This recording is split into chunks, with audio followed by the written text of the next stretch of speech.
tous azimuts. Peuple congolais, il est temps de nous lever, de nous serrer les coudes et d'agir pour défendre notre patrie, notre intégrité territoriale et l'intangibilité de nos frontières. La République démocratique Batela Ekolo, Bendele Koyate.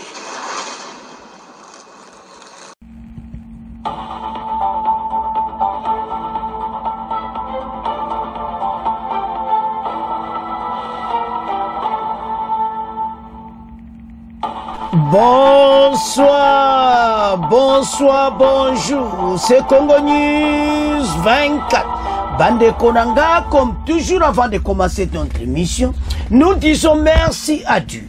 Nous disons merci à nos chers abonnés et téléspectateurs qui nous suivent partout dans le monde et en RDC. Bande Konanga, soyez les bienvenus. À la une, chers téléspectateurs, on va commencer cette émission, Bandeko. Kagame humilié à l'Union africaine par Chouminois et quitte la salle à Addis Abeba. Message à Chouminois, Kagame a quitté salle. Et Zaya Koyinda, et si indi bogoyoka émission. Deuxième point, chez téléspectateurs.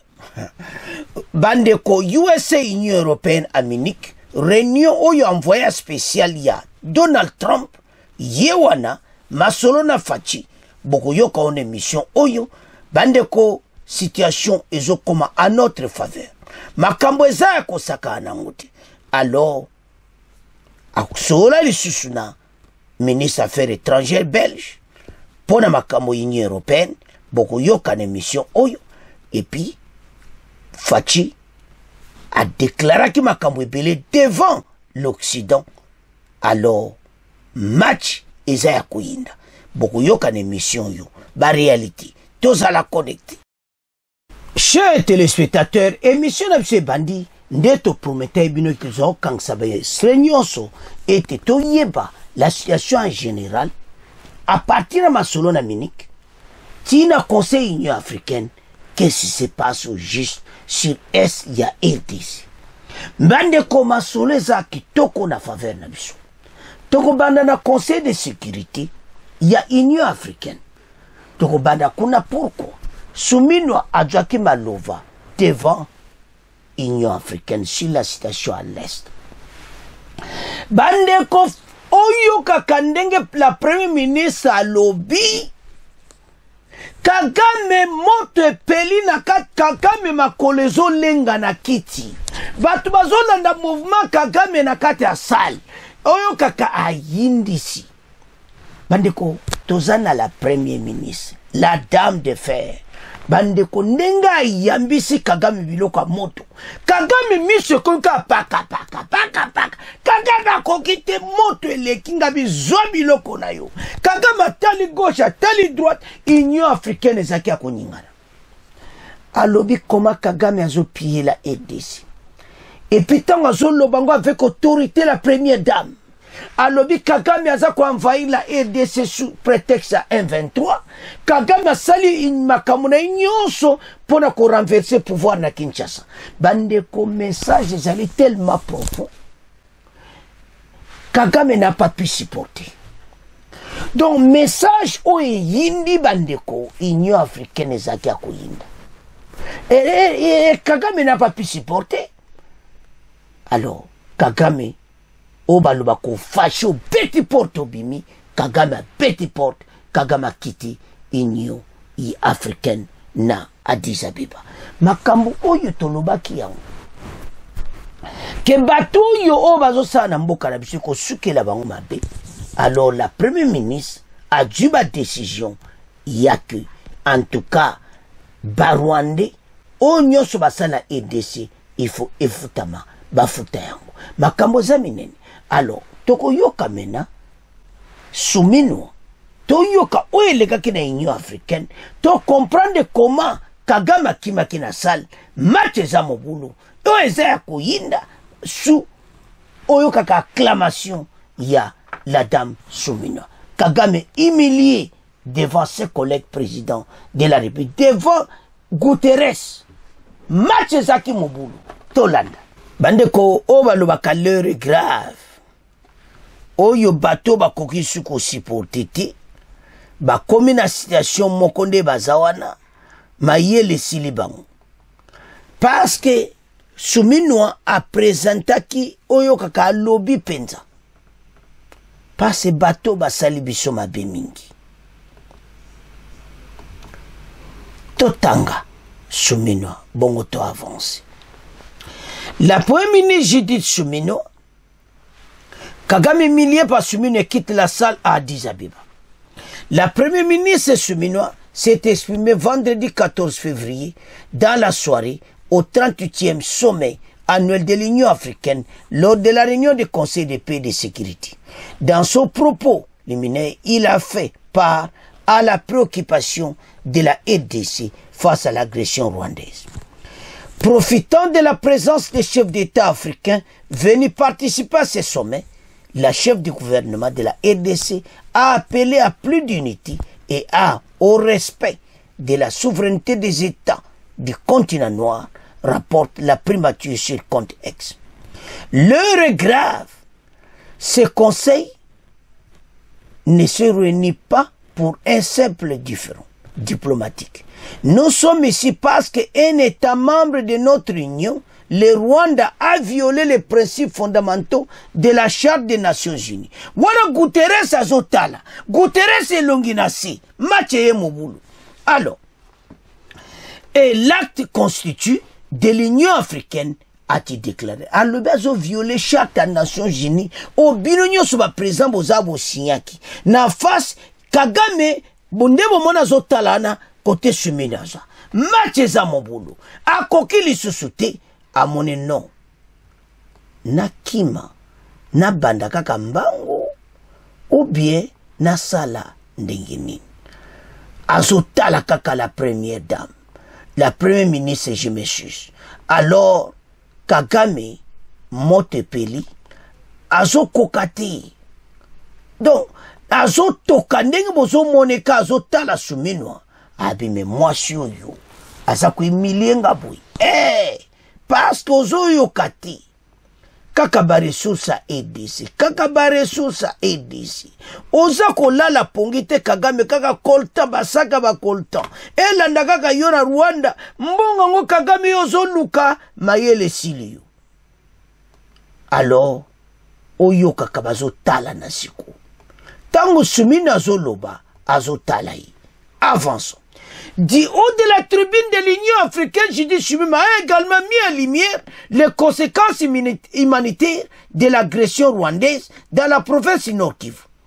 Elle a expliqué que l'occupation illégale d'une partie de son territoire par les troupes rwandaises sous couvert du groupe rebelle du M23 constitue un acte de guerre, une menace pour la stabilité de toute la région.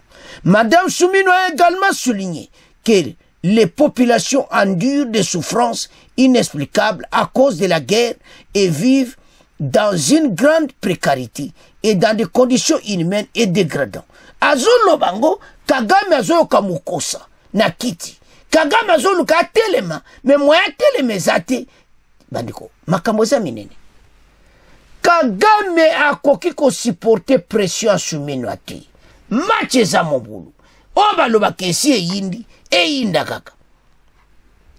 Devant les chefs d'État, la Première ministre a aussi accusé le Rwanda d'engendrer une nouvelle rébellion, notamment l'Alliance Fleuve Congo de Corneille Nangaa, visant à renverser le gouvernement congolais. Ce n'est pas seulement la souveraineté de la RDC qui est en jeu, c'est le fondement même de notre union et son engagement à protéger les États africains contre toute tentative de prise de pouvoir par les armes, a insisté Madame Souminwa, évoquant les dangers d'un précédent pour l'ensemble du continent. Le Moutoulongola Kagame est très dangereux.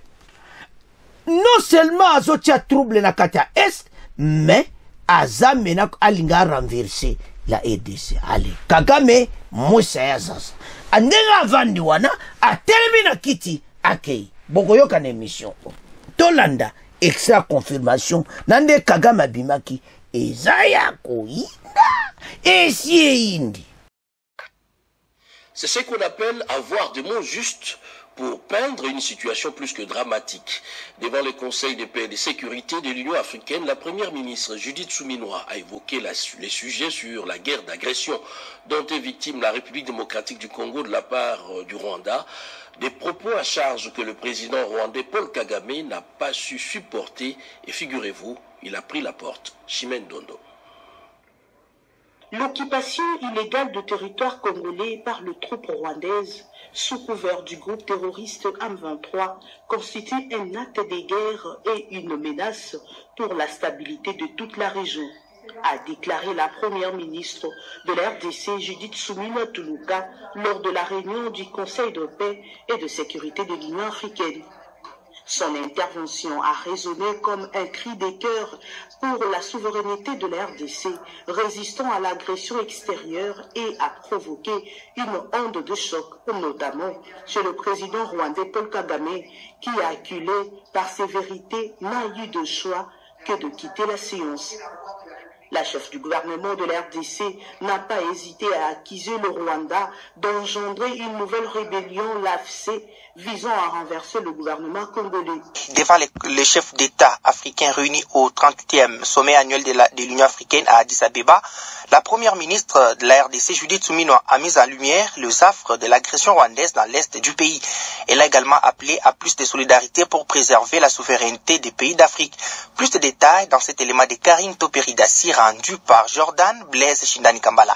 Dans son propos luminaire, Judith Suminwa a fait part de la préoccupation de la RDC face à l'agression rwandaise dans l'est de la RDC. Elle a expliqué que des milliers de personnes endurent des souffrances inexplicables à cause de la guerre et vivent dans une grande précarité et dans des conditions inhumaines et dégradantes. Devant les chefs d'État africains, la première ministre de la RDC a aussi accusé le Rwanda d'engendrer une nouvelle rébellion, notamment l'Alliance Fleuve Congo de Corneille Nangaa, pour renverser le pouvoir actuel. Elle a également rappelé que l'occupation illégale d'une partie du territoire national par les troupes rwandaises sous couvert du groupe rebelle du M23 constitue non seulement un acte de guerre, mais aussi une menace pour la stabilité de toute la région. Elle a en outre appelé à plus de solidarité entre États du continent noir et a demandé au Conseil de l'Union africaine d'agir avec fermeté, insistant sur le fait que laisser cette agression sans réponse adéquate créerait un précédent dangereux pour l'Afrique. Le président du Rwanda, Paul Kagame, a également pris part à cette rencontre. Abeba en Éthiopie, où la première ministre Judith Suminwa a refusé de s'afficher sur la photo des familles de la session de l'Union africaine qui n'a pas toujours été attentive aux accusations de la RDC contre le Rwanda, qui s'est spécialisé dans la déstabilisation permanente de son voisin pour des raisons de prédation et d'ingérence flagrante dans les affaires internes, a constaté l'agence congolaise de la presse ACP. Sur la photo officielle des familles, la chef du gouvernement congolais Suminwa, qui représente le président Félix Tshisekedi, n'y est pas. On ne peut pas s'afficher avec ceux qui nous agressent et ceux qui brillent par leur hypocrisie comme si on était réellement une famille. La RDC est agressée. On doit le comprendre, a réagi un conseiller à la présidence congolaise selon la même source.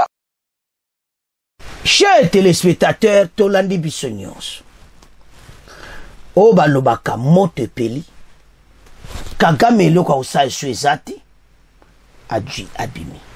Suminwa a baissé pena vraiment. Alobi, Kagame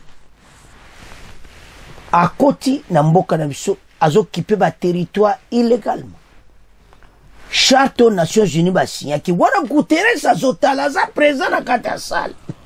Ah, Suminwa vraiment solo. Alors, bango tu ba komikabo na kata salle. Bando ko Union africaine ezaki akonyingana. Bolandi wana ndenge RTNC ba reporter. Balobi bokansa nango akite Kagame. Bande kwa kite salle. Biloko moto. Akokite kovana kiti. Avant de na atali bomo na photo wana après muka mointe abimi na salle. Voilà biloko moto. Alors, alobi kazo préparer même rébellion. Asuki na ko violer ba territoire, intégrité territoriale atiki. Asuki wanati alobi kende tia kene ko renverser Kinshasa. Gouvernement oyo ba votaki ba de koma kambo examiner. Il a une situation maintenant difficile. Na ebitende Kagame ko s'en sortir na makambo oyo. Ya honte sabino ba Congolais. match oyo bitumba oyo Kagame aza na situation très difficile tozoyeba te ndenge akobimela yango azoyeba te eloni ekose passe parce humilié comme ça par Souminoa match eza mobu mena tokende na reportage Allemagne.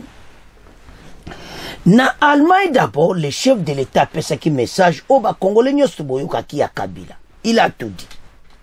Après wana bake kokutana na représentant ya Trump, na représentant ya Union africaine, ministre des Affaires étrangères belge. Ministre des Affaires étrangères belge, en même temps vice-ministre à Belgique, en même temps représentant na Union européenne na masolo oizo betama. Alors, bato Union européenne na yé ministre belge bake kokutana. Toujours yana ba américain après. Masolo.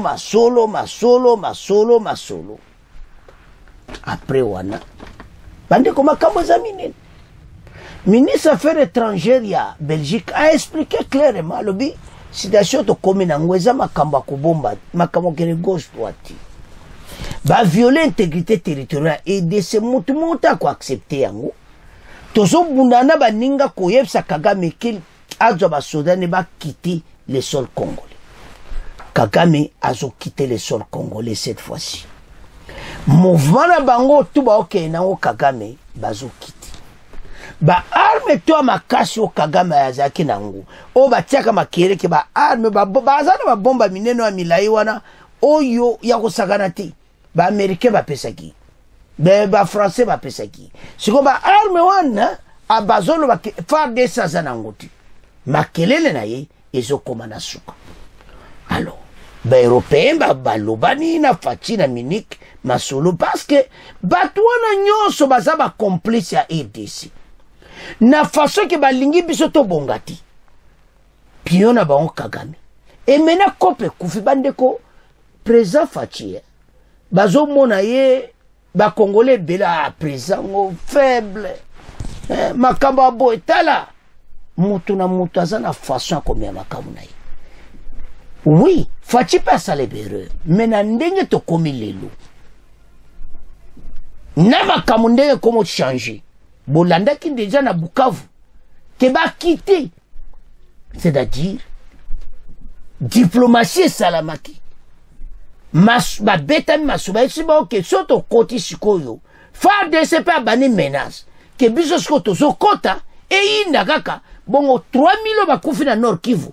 Oba okufa na Sud Kivu eza faute na bino. Bino bo kitepe. Ba Macron bakunko benga. Yabo monaki ba kitaki Bukavu sabitumba. Parce biso peto lansaki ultimatum na biso. Que soki ba bimite biso to koyinisa kaka bino nde boko futa bato ba okufa bino moko boko pe makamwana tu. Kagame ye moko kuyana mutuna ye. Bako wakiti. Alors, masolo na ministre affaires étrangères betame sili wana te. Kaka place azalaki ayambi sikoyo représentant envoyé spécial ya Donald Trump. Message ezaki clair. Facha yebsaki ba. Et belé peut-être bolanda kiti. Pas ce message à Facha ezaki tellement makasi. Ba américain basako obligé ba landa Facha na sala ba solo la. Ba américain ne mutu balandi Facha na sala. Facha yambi bango. Envoyé spécial ya Donald Trump a landi Facha na kati ya sala. Message au Facha pesa kezaki som. Il a tout détaillé. Osomona. Alors, boko yuka o Facha lobaki d'abord. Facha lobiboui. Avant même américain baki komona yena katas na pa ezalaki. Après qu'on pesa discours.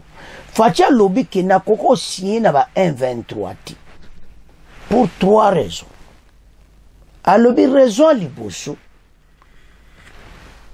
Processus wana. Parce que bango baza ba terroriste. Babomi bato ebele wana numéro 1 baza ba terroriste. Babomi bato ebele na Nord Kivu boyebi et puis ba bombarder camp ba réfugiés babomi bato. Babomi bato na Kisheshe ba bombarder camp ba réfugiés puis babomi plus de 3000 personnes na Goma. Wana premier point tango de Goma te. Alors que ba bombarder camp ba réfugiés. Après wana Facha lobi lisusu. que processus à Nairobi. Troisièmement, Kagame, Batouana Baza Koki vidi n'y a rien. C'est l'armée rwandaise au Bazo Bundasi, les seuls Congolais. Oyo, ça n'a rien à voir avec un 23 na Bazaka échantillon. Donc c'est Kagame. Il y a moins qu'on négocie na Bangote. Alors, Toyo Kango en 3 parties. Bon, l'andago très bien. Boko Yoka Fachi.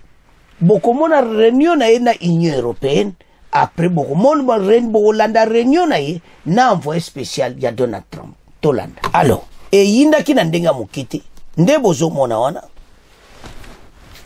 Fachi na représentant ya USA et puis Fachi na sawa na représentant ya Union européenne o alikolo ba photo na nyonso envoyé spécial à Donald Trump ba solo la na Fachi alandi Fachi na sala après discours à Fachi bateau zo mo Hollanda on a tout Fachi expliqué.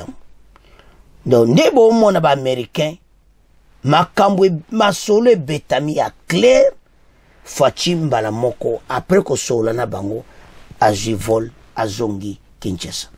Akwa ko sil c'est le conférence ti, azo obligé à kende. Alors, a rentra kina kin, à partir de yoka kyo bakota kina Bukavu. Tant Fachi a komi na Kisasa, e umela kite. Bateau nyonso bakiti na bakota na Bukavu babimina so na 7 chemin so komé babimaki. Alors tola Fachi to mona réunion ndenge salamaki bongo to avance. La crise sécuritaire et humanitaire en République démocratique du Congo était au menu des échanges à la conférence de Munich sur la sécurité internationale. Il était temps, diront certains, car ça fait 30 ans que cette tragédie perdure à l'ombre de l'actualité mondiale. La communauté internationale doit avoir le courage de résoudre cette guerre dont l'origine est connue. C'est la volonté du Rwanda de piller les ressources minières de la République démocratique du Congo et d'étendre son espace vital à l'est de la RDC. Voilà en résumé le discours de vérité que le président Félix Tshisekedi a tenu devant 2 panels de décideurs et d'observateurs avertis ce vendredi à Munich. Si nous laissons aujourd'hui un pays redessiner les frontières de l'Afrique par la force, qui sera le prochain? Quel sera le prochain territoire contesté? Quelle nation subira à son tour les conséquences de ce dangereux précédent? Il est temps d'agir. La République démocratique du Congo est un État souverain et comme tout État souverain, elle a le droit et le devoir de défendre son intégrité territoriale et de protéger son peuple. Face à l'agression qui nous est imposée, nous userons de tous les moyens à notre disposition pour restaurer la paix et garantir la sécurité de notre nation. Je le dis encore ici, nous n'accepterons plus que notre pays serve de champ de bataille aux ambitions prédatrices de certains de nos voisins. Nous ne tolérerons plus que nos ressources stratégiques soient pillées au profit d'intérêts étrangers sous le regard complice de ceux qui se nourrissent du chaos. Bref, pour résoudre cette guerre, les dirigeants du monde connaissent la solution. Seul leur manque la volonté politique de mettre en œuvre des sanctions ciblées contre le régime de Kigali. Ceux qui se taisent se mettent debout pour réagir. Parce que se taire risque d'être considéré comme être complice de la barbarie qui sévit actuellement en République démocratique du Congo. Donc je compte sur chacune et chacun d'entre vous ici qui a le moindre petit pouvoir, soit de passer un message ou soit de prendre une décision à son petit niveau, quel qu'il soit.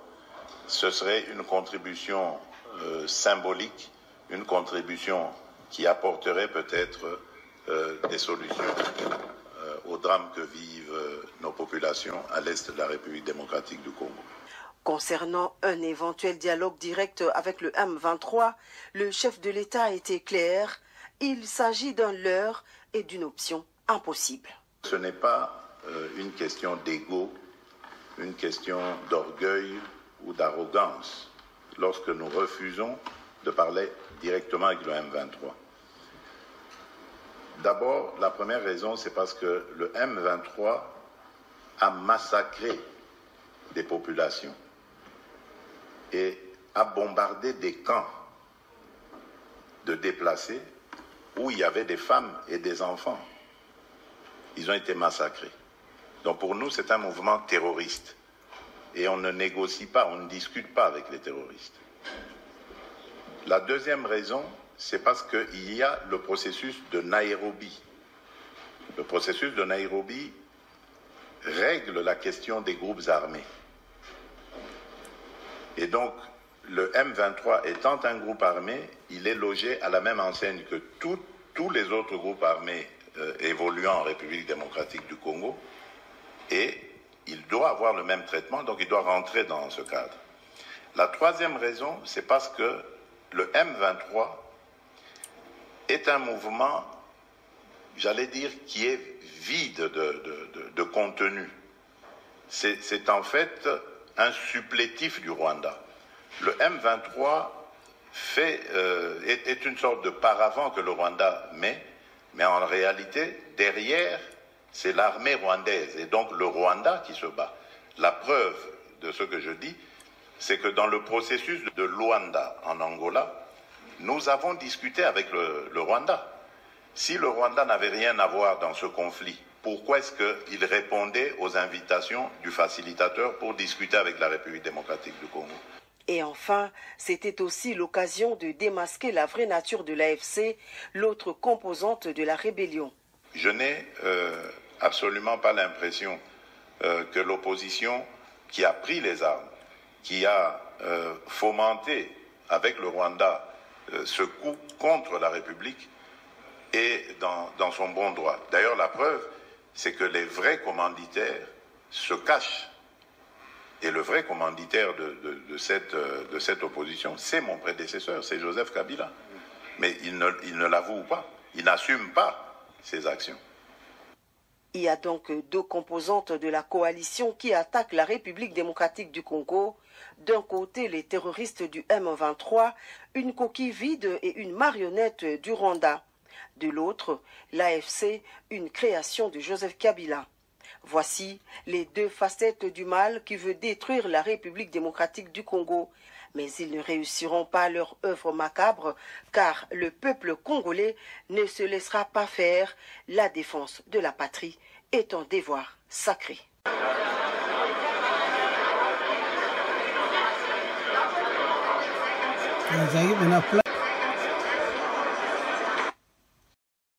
Sur place à Munich, en Allemagne, le président de la République, Félix-Antoine Tshisekedi Tshilombo, a échangé avec l'envoyé spécial du président américain en charge des missions spécifiques, Richard Grenay, sur la paix et la sécurité dans la région des Grands Lacs. Encore une fois, Blandine Zovo et Faustin Massola pour plus de précisions. Retenez bien ce visage, car c'est celui du ministre européen le plus clair et déterminé sur la question des sanctions à prendre contre le Rwanda. Maxime Prévost, c'est son nom. Il est vice-premier ministre, ministre des Affaires étrangères et de la coopération au développement de la Belgique. Il a été reçu ce vendredi en audience par le président de la République Félix-Antoine Tshisekedi Tshilombo en marge de la conférence de Munich sur la sécurité internationale. Tout comme il l'avait fait récemment devant les parlements belges et européens, aujourd'hui en face du président Tshisekedi, le chef de la diplomatie belge a réitéré son soutien à la République démocratique du Congo et a fermement condamné l'agression menée par Kigali et ses alliés terroristes du M23. Écoutez, j'ai souhaité rappeler au président Tshisekedi toute notre préoccupation par rapport à la situation à l'est du Congo, avec cette violation de l'intégrité territoriale du Congo que nous condamnons, et redit également notre indignation quant au rôle du Rwanda, qui effectivement en sous-main vient soutenir le M23. La Belgique a de longue date condamné cette posture. Je le fais à nouveau, et je veillerai d'ailleurs à solliciter qu'au-delà de l'indignation en parole, on puisse aussi joindre les actes par des gestes concrets. La démarche de la Belgique est loin d'être isolée, car l'on constate que l'option de sanctions ciblées contre Kigali convainc de plus en plus d'autres capitales européennes.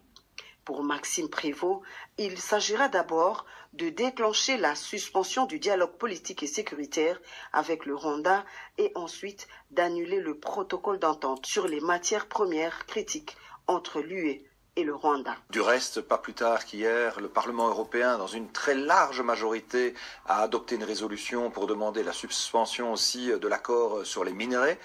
Je pense qu'on doit pouvoir envisager une large palette d'actions et de sanctions. Et j'ai moi-même d'ailleurs demandé, dès lors que je suis également en charge, pas seulement des affaires étrangères, mais également de la coopération au développement, que l'on puisse analyser dans quelle mesure mettre un terme aussi au programme de coopération au développement que la Belgique entretient maintenant avec le Rwanda, parce qu'il faut que la pression diplomatique, que la réaction internationale s'intensifie pour s'assurer d'un réel cessez-le-feu sur place. Plus tôt dans la journée, le chef de l'État Félix-Antoine Tshisekedi Tshilombo a reçu Richard Grenell, envoyé spécial du président américain Donald Trump en charge des missions spécifiques. Ces échanges ont porté sur la paix, la sécurité et la stabilité dans la région des Grands Lacs. Président Yewan. Voilà. Mais bandokia Congo bazondi ma président Félix. Tabandeko. Mutaza pena berer ou bien ba défense musu mais mutaza na ba force musu azana. Oyo fatia sali. Oyo fatia lobiwana. Soko ndimiete oza Rwanda. Parce que le bien clair devant tout le monde. Et c'est bien et solo. Pourquoi les Américains landi? Pourquoi Donald Trump? Parce que bango kutu babeta ba kamwana karame pourquoi landi? Message est clair. Kagame abimisa ba soda na ye o bazana bata ndinga tangi makamisa to ana ko négocier na ba M23 il a raison. Expliquons clairement. Il y a autre chose qui toujours gagné guerre.